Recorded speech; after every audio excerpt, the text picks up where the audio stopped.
Last Friday in Toronto, 11-year-old Capri Everett was front and center at a Blue Jays game. She sang both the Canadian and American national anthems, but that wasn't exactly an unusual experience for her. You see, she spent the last 9 months singing national anthems all over the world. 80 countries, 41 languages.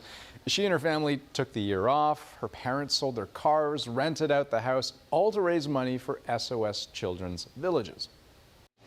So boy, what a long journey it has been, and Capri Everett is here to tell us all about it. Welcome back.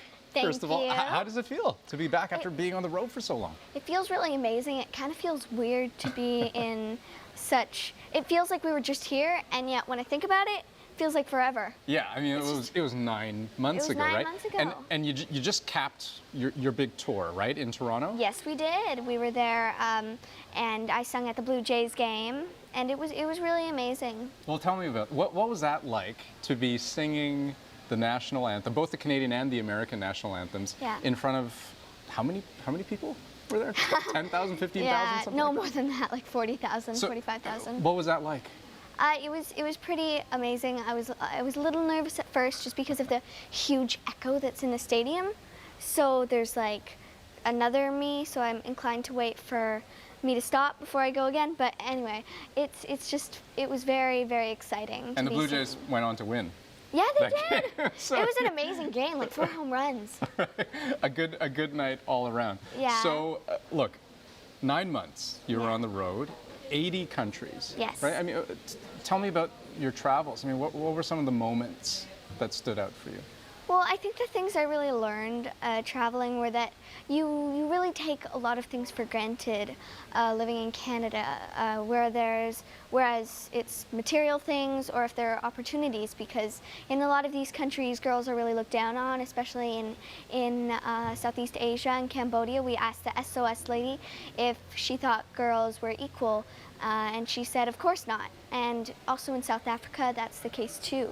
So it's really something that I've learned and that my entire family has learned, that you really have amazing opportunities in Canada. And so tell me a little bit more about that and sort of what you learned, because you had the chance to meet other kids, right, your age, the very kids that you're trying to help, that you're raising money for. Yeah. So what were some of those? A place in South Africa, and they're really looked down on in South Africa. Like if you have a girl, it means like you have to have a boy too to pass on your money, all your money to the boy. But in the SOS Children's Village, they don't feel like they have as many opportunities as the girls.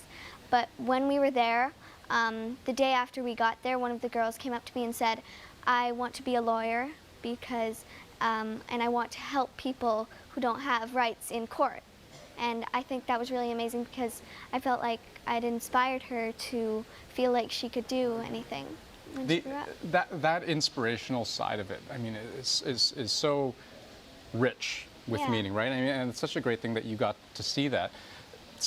But some of the other things that you're mentioning, kind of the darker side of life, right? I mean, most kids your age, 11 years old, don't get to see that, don't see that side. Does it make you sad? Yeah, well, I really think you have to really go to the country and see it for yourself to really understand how bad the situation is. But like in the Philippines, they really don't have that much, and yet they're really happy.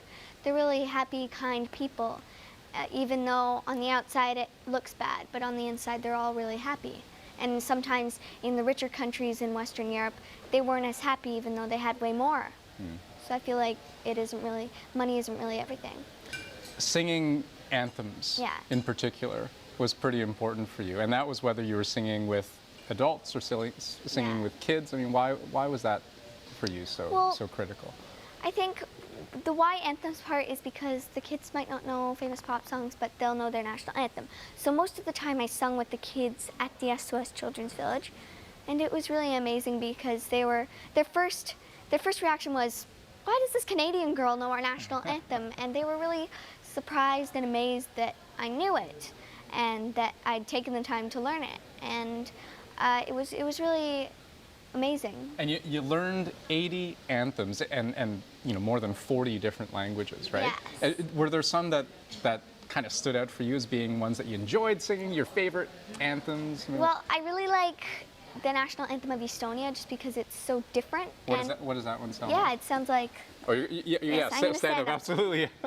Mui sama muan yarin kui kau ni solekska.